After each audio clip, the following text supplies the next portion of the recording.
A graphical highlight of Unreal Engine 4 is our real-time dynamic global illumination and glossy specular reflection.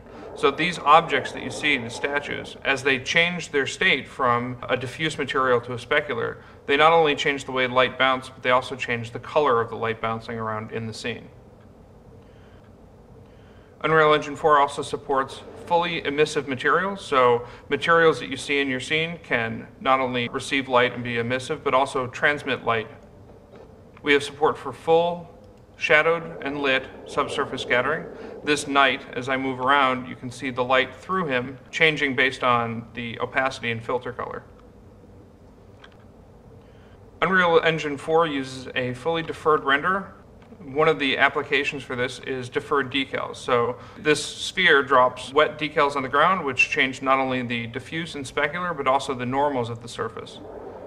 This is, again, all fully dynamic and real-time. This is our orrery room, and this solar system that you see moving around has been placed to demonstrate our indirect lighting. If I change the time of day, the sunlight will begin to stretch further into the room, and this will begin to show more of the color of the light bouncing off of the floor and onto the surrounding metal walls. If I change the color of the carpet, you can see that the color of the room changes quite dramatically. I can do that again.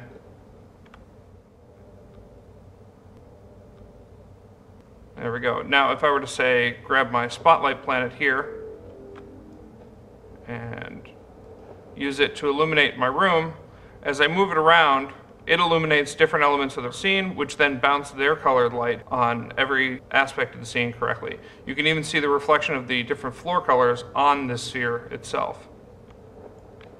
This next room highlights our dynamically lit particle systems. So I have a number of particle systems here, all being illuminated by the dynamic elements of the scene. I can turn on my own flashlight and illuminate it, or even pick up my spotlight planet from the previous room and throw it in. And you'll see this all works together dynamically in real time.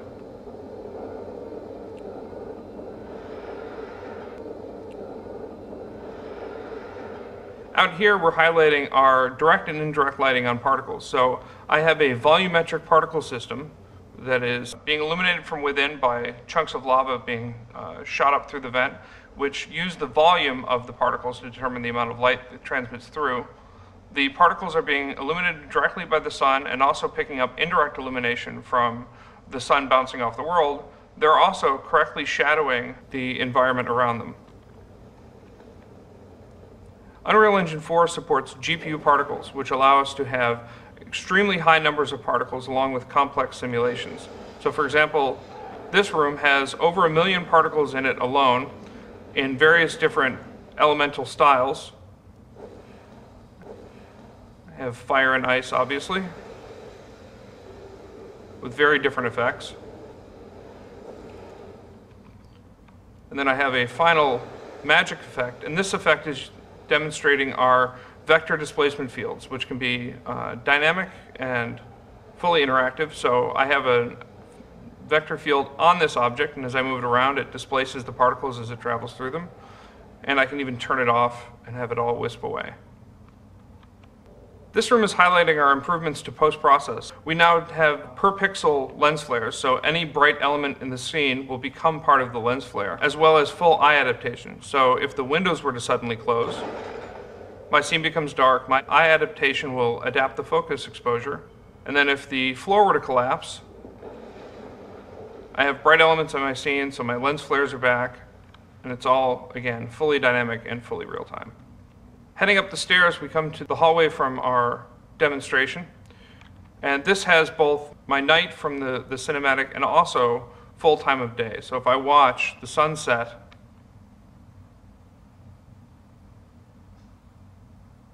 you can see the light changes quite dramatically.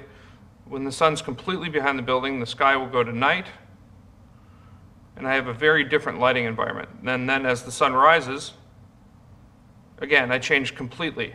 Now, the most impressive thing about this entire demonstration is that for the entire thing, I've been in the editor the entire time. At any point, I can come out of our immersive mode and go right back into my tools. So I can just fly around, select objects, and move them around and interact with them because I am in my editor and in my tools the whole time.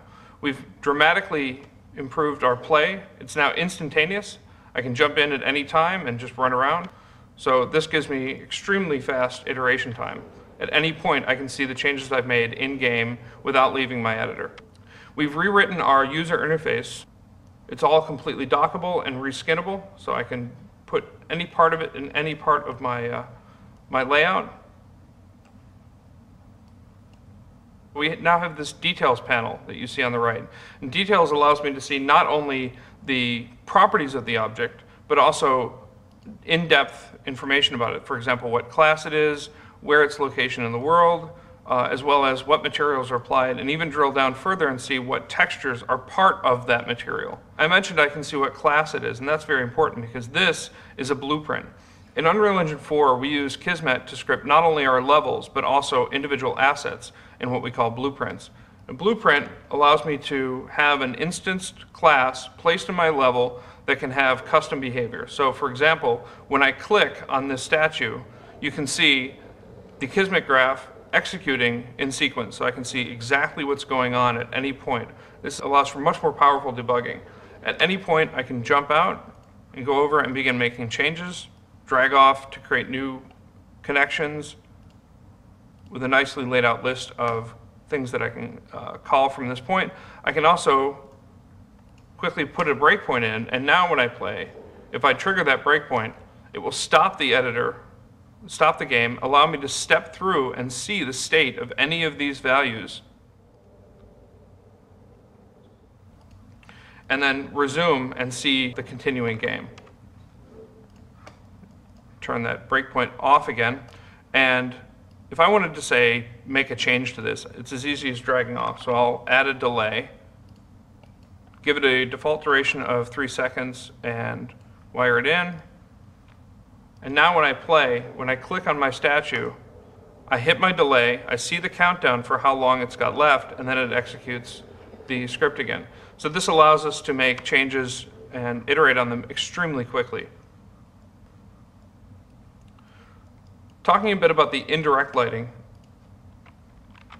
if I select the post-process for this environment and filter for the voxel lighting intensity, if I bring that down, this is what the scene would look like without any bounce lighting being derived. So there's no complex specular, there's very little secondary lighting in the scene, but if I bring that back up, I begin to get my metallic reflections, my complex secondary lighting on all of my objects, as well as a much more realistic environment.